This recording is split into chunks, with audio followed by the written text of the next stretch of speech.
ආදරය කියන මාතෘකාව ඇතුලේ ලස්සන දේවල් ගොඩක් තියෙනවා.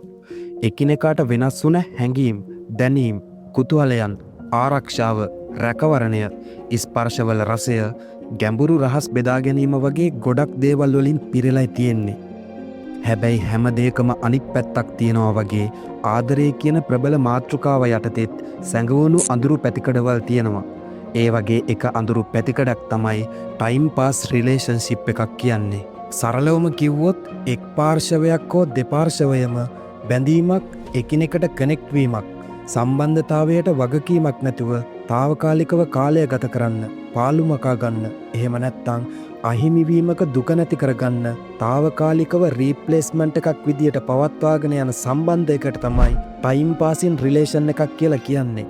අර පත්තරවල තියෙන කුඩා වරදකින් දරුවෙක් සිටී වගේ ලස්සන වචන වලින් දෙයක් වහන්න උත්සාහ නොකර මේ ගැන කිව්වොත් ඇත්තම කතාව ටයිම් පාස් එකක් කියන්නේ තමන්ගේ ලිංගික ආශාවන් සහ විනෝදය ලබා ගන්න తాවකාලිකව එකට කාලය ගත කිරීමක්. මේ වගේ රිලේෂන් එකක් ඇතුලේ කිසිම දාක ගැඹුරු සංවාදයක් ඇති වෙන්නේ නැහැ. මේක ජස්ට් ආතල් එකක් විතරයි. හැබැයි ඇහි බෝල උඩ යන ආතල් එකක් නම් අනිවාර්යෙන්ම හම්බ වෙයි.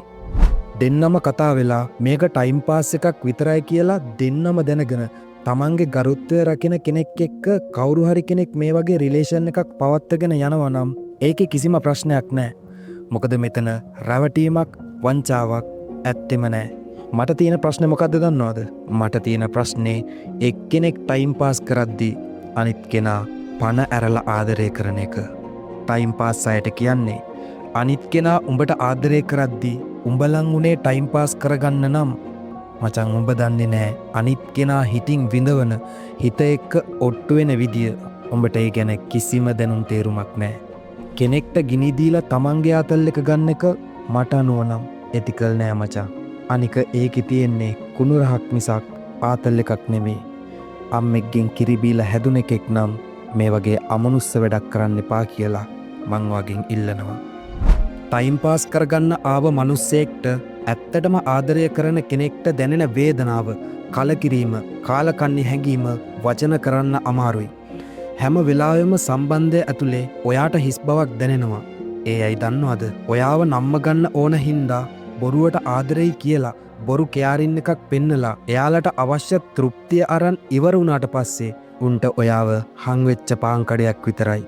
එයාලගේ ඇක්ට් එක නැවතුනාම කොහොමත් ඔයාට හිස් බවක් දැනෙන එක සාමාන්‍යයි. ඒ කොහොම වුණත් ඔයා මේ වීඩියෝ එක බලනවා නම් මෙතනින් පස්සේ ඔයාට බය වෙන්න දෙයක් නැහැ. මේ වගේ මිනිස්සුන්ව අඳුනගන්නේ කොහොමද? මේකෙන් ගැලවෙන්නේ කොහොමද? ඒ වගේම මේ වගේ මිනිස්සුන්ට අහු නොවි ඉන්නේ කොහොමද කියලා මං අද ඔයාට කියලා දෙනවා. මම මේ කියන ලක්ෂණ ඔයාගේ පාර්ට්නර්ට හරි නැත්තම් ඔයා කැමති වෙන්න ඔන්න මෙන්න ඉන්න මිනිස්සෙක්ට හරි මේ ලක්ෂණ සේරම හෝ කිහිපයක් තියෙනවා නම් මේක වර්නින් එකක්. පුළුවන් තරම් මේ වගේ මිනිස්සුන්ගෙන් ඈත් වෙලා ඉන්න. මොකද මෙයාලා ලං වෙන්නේ hina වෙලා සතුටින් ඉන්න ඔයාව ඔයාට ඔයා ගැන පොඩිවට හැගෙන්න ඉඩ ඇරලා ඔයාගෙන් කුණු රහක් අරගෙන ඔයාව පාවිච්චි කරලා අයින් කරලා දාන්න හරියට peer ගෙඩියක වටේ කාලා මැද විසික් කරලා දානවා වගේ. දැන් කියන්න එපා මට එයා නැතුව ඉන්න බෑ. මං එයාට ඇබ්බැහි වෙලා මං එයාට ආදරේ කියලා විතරක්. වටේ කාලා මැද විසික් කරන්න එන කෙනෙක්ට ඇබ්බැහි වෙන්න, තමන්ගේ වැලියු එක ටික ටික විනාශ කරන කෙනෙක්ට වටිනාකම් දෙන්න තරම් ඔයා මෝඩ වෙන්න මාස 6ක් තිස්සේ එක දිගට අමුවත් කෑවද? මන් දන්නවා දැනුණ කෙනෙක්ව අමතක කරන්න අතහරින්න අමාරුයි. හැබැයි පොඩ්ඩක් හිතලා බලන්න ඔය මිනිස්සයා ජීවිතයට එන්න කලින් ඔයා හිටපු විදිය සහ දැන් ඔයා ඉන්න විදිය ගැන ක්ලීන් වට රිලැක්ස්ව හිටිය ඔයාගෙන් මිනිස්සුන්ට ඕන විදියට කුණු රහක් අරගෙන මගහැරලා යන්න දෙන්න තරම් ඔයාට පිස්සුවක් තියනවද? නෑ නේද? එහෙනම් හරි.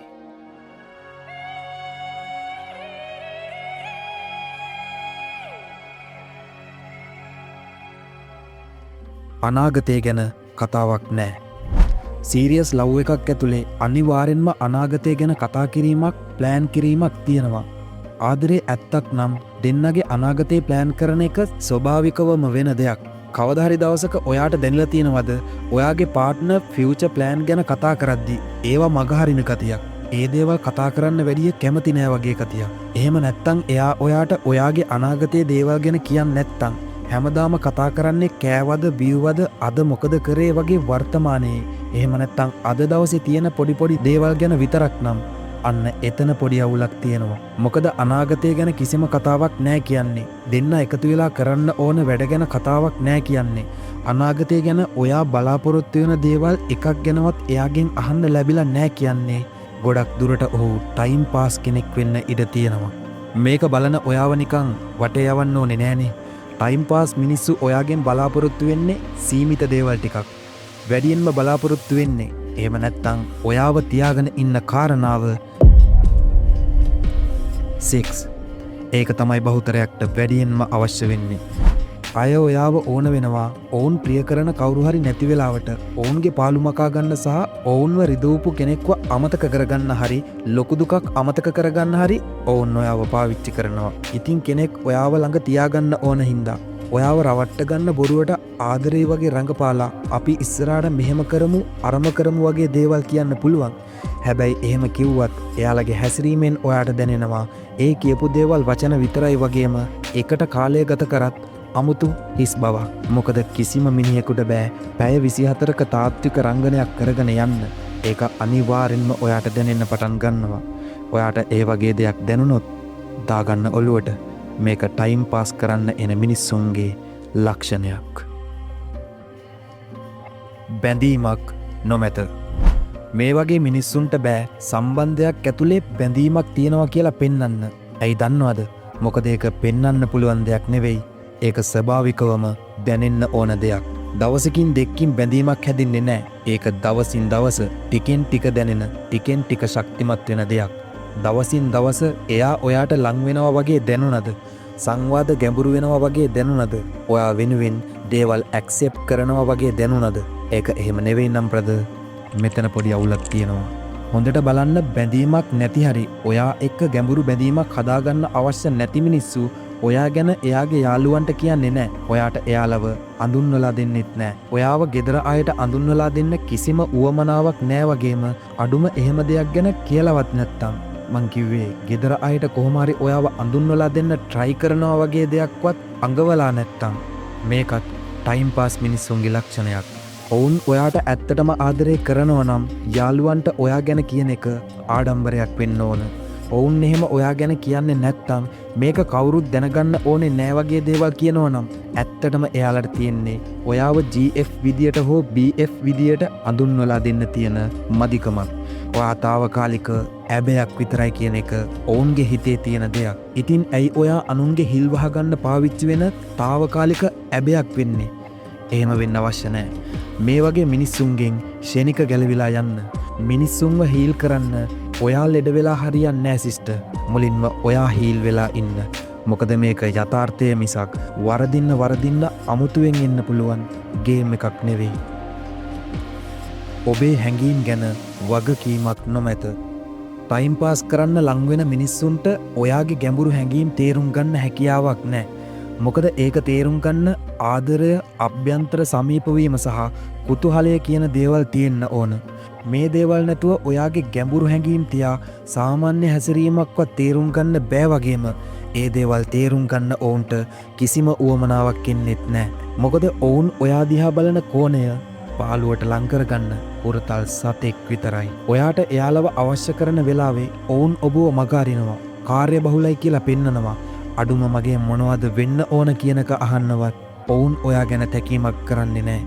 මේ වගේ කෙනෙක් ඔයාට දෙයක් පොරොන්දු වුණොත් කවදාවත් ඒක ඉහ උඩට ගන්න එපා.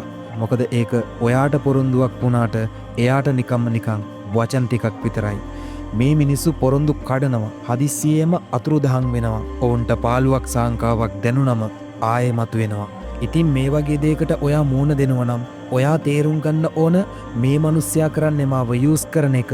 මං මේකෙන් ඉක්මනට ගැලවිලා යන්න ඕන කියලා. මගේ අවවාදය මේ වගේ මිනිස්සෙක්ව නැතුව බෑ කියලා හිතන්න තරම් අන්ධ භක්තිකයෙක් වෙන්න එපා. ඔයාගේ වටින හැඟීම් සෙල්ලමකට ගන්න මේ වගේ මිනිස්සුන්ව ජීවිතෙන් පන්නලා දාන්න තරම් නිර්භීත වෙන්න. හීන වුණ sannivedanaya. ටයිම් පාස් කරගන්න එහෙම නැත්තම් අවශ්‍ය වෙලාවට විතරක් ප්‍රයෝජනයට ගන්න ඔයාව ළඟ තියාගෙන ඉන්න කෙනෙක් ඔයත් එක්ක ගැඹුරු සංවාදයක් ඇති කරගන්නේ නැහැ. කෙනෙක් ඔයාට ඇත්තටම ආදරෙයි නම් එයාට ඕන වෙනවා ඔයාගේ පොඩි ඉමෝෂන්ස් පවා තේරුම් ගන්න. ඔයාගේ සරල වචනවලට වටිනාකමක් දෙන්න. ඔයා කියන දේවල් වල තියෙන අර්ථයට වඩා වැඩි අර්ථයක් හොයන්න. මේ වගේ දේවල් එකතු වෙලා හැදෙන කන්වර්සේෂන් එක ඇතුලේ ගරුත්වය, රැකවරණය, ගැඹුරු විශ්වාසය ඔයාට දැනෙන්න පටන් ගන්නවා. ඊට පස්සේ තමයි ඔයාලට ආවේනික ගැඹුරු සංවාදයක් නිර්මාණය වෙන්න පටන් ගන්නෙ. ඒකට ඔයාලා බරක් දෙන්න අවශ්‍ය වෙන්නේ නැහැ. දෙන්නගම හිතේ බැඳීමක් තියෙනවා නම් ඒක ස්වභාවිකවම ඇති වෙනවා.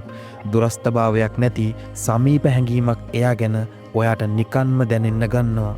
මේ උඩ කිව්ව හැඟීම් ඔයාගේ පාර්ට්නර්ගෙන් ඔයාට දැනිලා නැත්තම් බැඳීම තියෙන්නේ ඔයාගේ පැත්තේ විතරයි.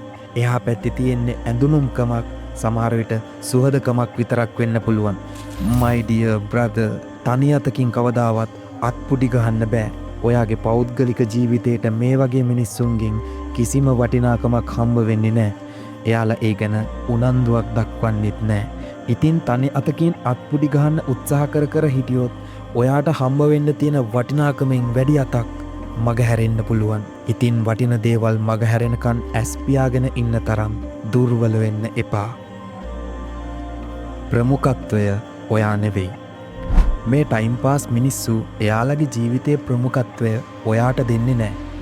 මේක වැරදියට තේරුම් ගන්න එපා. ප්‍රමුඛත්වය දෙනවා කියන්නේ හැම වෙලාවෙම ඔයා ගැන හොය හැම තිස්සෙම කතා කර නැතුව ඉන්න බෑ කියන එක නෙවෙයි. මේ වගේ හැසිරීම් හින්දා පස්සේ කාලෙක ඇබ්බැහිවීම, විෂවීම නිසා සම්බන්ධය ටොක්සික් වෙන්න පුළුවන්. ප්‍රමුඛත්වය කියන්නේ ඔයා ගැන හරි පැහැදීමකින්, හරි අවබෝධයකින් ජීවිතේ ඉස්සරහට අරගෙන යන්නේ ඔයත් එක්ක කියලා තීරණය කරන එකටයි. ඉතින් ටයිම් පාස් කෙනෙක්ගෙන් මේ දේ කවදාවත් ඔයාට හම්බ වෙන්නේ නැහැ. මෙයාට යාළුවෙක් තමන් විනෝද වෙන්න කරන දේවල්, සමහර විට රැකියාව පවා ඔයාට වඩා විශේෂ වෙන්න පුළුවන්. එයාලට ඔයාව හමු වෙන්න අවශ්‍ය වෙන්නේ එයාලට ඕනේ නම් විතරයි. එයාලට අවශ්‍ය දෙයක් තියෙනවා නම් විතරයි. ඔයාට මුණ ගැහෙන්න ඕනම අවස්ථාවලදී වුණත් එයාලට උවමනාවක් නැත්තම්, පොඩි වැඩක් තියෙනවා නම් ඒක ඔයාට වඩා වැදගත් දෙයක් වෙනවා. ඔයාගේ උවමනාව ගැන හොයලා බලන්න ඔවුන්ට අවශ්‍ය වෙන්නේ නැහැ. මොකද ඔයාව තියාගෙන ඉන්නේ පොඩි කාරණා ටිකකට විතරක් හින්දා. මේකත් ටයිම් පාස් මිනිස්සුන්ගේ ලක්ෂණයක්. ඔයාගේ පාර්ට්නර්ත් මේ වගේ ලක්ෂණ පෙන්눔 කරනවා නම් එයාලගෙන් ඈත් වෙන්න දෙපාරක් හිතන්න එපා. අවිනිශ්චිත බවක් දැනීම. මේ ටයිම් පාස් මිනිස්සෙක් එක්ක කාලය ගත කරද්දී ඔයාට සම්බන්ධය ගැන හරි පැහැදීමක් දැනෙන්නේ නැහැ. ඒ කිව්වේ මේ සම්බන්ධය කොහෙටද ගලාගෙන යන්නේ කියලා හරි අනුමානයක්වත් කරන්න ඔයාට බැරි වෙනවා.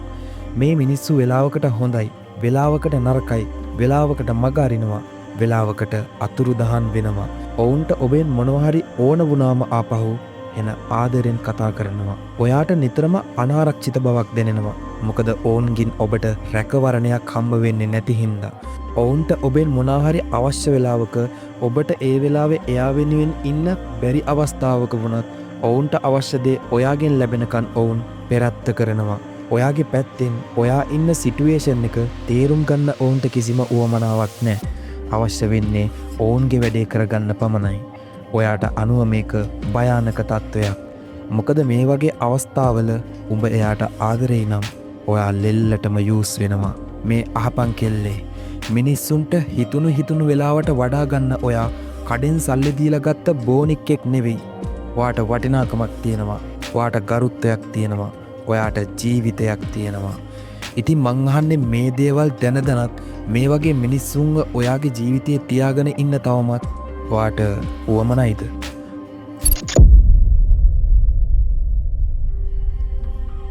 මේ වගේ සම්බන්ධතාවයක ඔයා ඉන්නවනම් ඒකෙන් මිදෙන්නේ කොහොමද?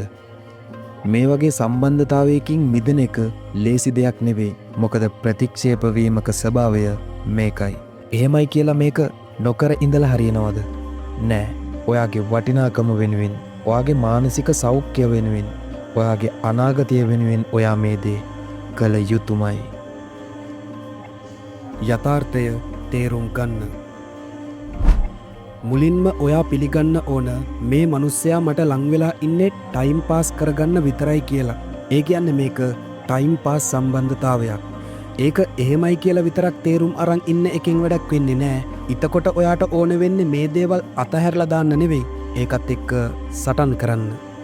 මට මේක කියන්න, ඇයි ඔයාගේ ජීවිතයට අර්ථයක් නොදෙන දෙයක් වෙනුවෙන් ඔයා සටන් කරන්නේ? සටනක් වුණත් කරන්න ඕන වටින දේවල් වෙනුවෙන් මිසක් පුහු දේවල් වෙනුවෙන් නෙවෙයි. එයාලා ඔයාට ඇත්ත ආදරයක් දෙන්නේ නැහැ. ඔයාගේ අවශ්‍යතා මොනවද කියලා හොයන්නවත් මතක නැහැ. මේ වගේ දෙයක් වෙනුවෙන්ද ඔයා සටන් කරන්න හදන්නේ? තේරුමක් නැහැ බ්‍රදර්. මේකේ යථාර්ථය ටයිම් පාස් එකක් කියලා පිළිගන්න. මේ දේ අමාරු වුණත් පරණ මතක මතක් වෙන්න ගත්තත් ඔයා මේ දේ කළොත් සටනක් නොකරම ඔයා දිනුව. මූණටම කියන්න. දැනුණ දේවල් සහ සාක්ෂිත් එක්කම ඔයා මේ කරන්නේ ටයිම් පාස් එකක් බව මූණටම කියන්න. ඔවුන් ඔබ පාවිච්චි කරන එක ඔයා දන්න බව මූණටම කියන්න. අමතක කරන්න එපා. ඕන විදියට පාවිච්චි කරන්න අතපල්ලෙන් වැටිලා නැති බවත් මූණටම කියන්න. මේක ටයිම් පාස් එකක් කියලා දැනත් එකට ඉන්න එක වේදනාකාරී බවත් ඔයාට ඕන ඇත්ත සම්බන්ධතාවයක් බවත් මූණටම කියන්න. එහෙම කියලත් ඔවුන්ගේ හැසිරීමේ වෙනසක් නැත්තං ඔවුන් ඔබව රොඩ්ඩක් කරලා විසි කරලා දාන්න කලින් මේ සම්බන්ධතාවය ඉවර කරලා දාන්න. මේක අනිවාර්යෙන්ම කරන්න. ඔවුන් ඔයාව හලලා දාන්න කලින් ඔයා එයාලව හලලා දාන්න. මම දන්නවා ඇත්තටම ආදරය කරා නම් ඔයාට මේ තීරණය ගන්න ගොඩක් අමාරු වෙනවා. එහෙමයි කියලා ඔයාට රොඩ්ඩක් වෙන්න උවමනාවකුත් නෑනේ. මනෝවිද්‍යාත්මකව හොයාගෙන තියෙනවා සම්බන්ධතාවයක් අවසන් කරන කෙනාට ප්‍රතික්ෂේප වෙන කෙනාට වඩා දැනෙන වේදනාව දැනෙන ප්‍රතිශතයකින් අඩු වෙනවා කියලා. ඒ විතරක් නෙවෙයි, මේකෙන් ඔයාගේ ශක්තිය ඔයාට තේරුම් යනවා. ආදරය නිසා වැහිලා තිබ්බ දේවල් පේන්න පටන් ගන්නවා. සම්බන්ධතාවයක් අවසන් වෙද්දී දුක කියන එක කොහොමත් පොදු දෙයක්. ඒ දැනෙන වේදනාවෙන් ලොකු ප්‍රතිශතයක් අඩු කරගන්නත් ඔයාට පුළුවන් වෙනවා. ඒක නිසා මේ තේරුමක් නැති සම්බන්ධතාවය අවසන් කරන කෙනා ඔයාම වෙන්න. දුරස් වෙන්න. ඔවුන්ගෙන් සම්පූර්ණයෙන්ම දුරස් වෙන්න. අඩුම එයාලගේ එක ෆොටෝ එකක්වත්, එක මැසේජ් එකක්වත්, එක නම්බර් එකක්වත් ඔයාගේ ළඟ තියාගන්න එපා. මොකද ඒකෙන් ඔයාගේ හිත හෙලවෙන්න ඉඩ තියෙනවා. වැරදි කරේ ඔයා නෙවෙයි, ඔයාටයි වැරද්ද වුණේ. ඔයාට උන අසාධාරණයක් වෙනුවෙන් ආපහු හිත හෙල්ලෙන්න ඉඩ තියන්න එපා. මතකනේ මේ මිනිස්සු ඔයාව රොඩ්ඩක් ගානට දාන්න හැදුවා. මෙයාලව සෝෂල් මීඩියා වලින් පවා අයින් කරන්න. ඔයාව ආපහු කන්ටැක්ට් කරගන්න පුළුවන් කිසිම පැච් එකක් තියන්න එපා. මොකද පොඩි පැච් වලින් තමා ප්‍රබල මෘදුකාංගවලට පවා දරුණු වෛරස් ඇතුළු වුණේ. ඒ වගේ වෛරස් වලට පුළුවන් මෘදුකාංගයේ තියෙන විශේෂත්වය විනාශ කරලා දාන්න. මේ මිනිස්සුන්ට වඩා ඔයාට හිතවත් අය ඔයා ගැන කියා කරනවා ඇති. ඔයා ගැන හොයලා බලනවා ඇති. මේ වගේ මිනිස්සුන්ට වඩා අපිත් එක්ක තරහ මිනිස්සු ඇත්තටම හොඳයි. අඩුම එයාලා ඔයාව පාවිච්චි කරන්න උත්සාහ කරේ නෑ. මම මේ වීඩියෝ එක හදන්න, මේ දේ ඔයාට දැනෙන විදියට පෙළගස්වන්න, ප්‍රතිඵලයක් තියෙන කරුණු හොයාගන්න ගොඩක් මහන්සි වුණා. ඉතින් මේ වීඩියෝ එක අවසාන වෙනකන් බලලත් මේ මිනිස්සුන්ව අතහරින්න හිතෙන්නේ නැත්තම් මගේ මහන්සියෙන් වැඩකුත් නෑ. ඔයාගේ ජීවිතේට අර්ථයකුත් නෑ. ඒ හින්දා මේ විෂපිරුණු සම්බන්ධතාවයට නැවතීමේ තිත අනිවාර්යෙන්ම තියන්න. Good luck.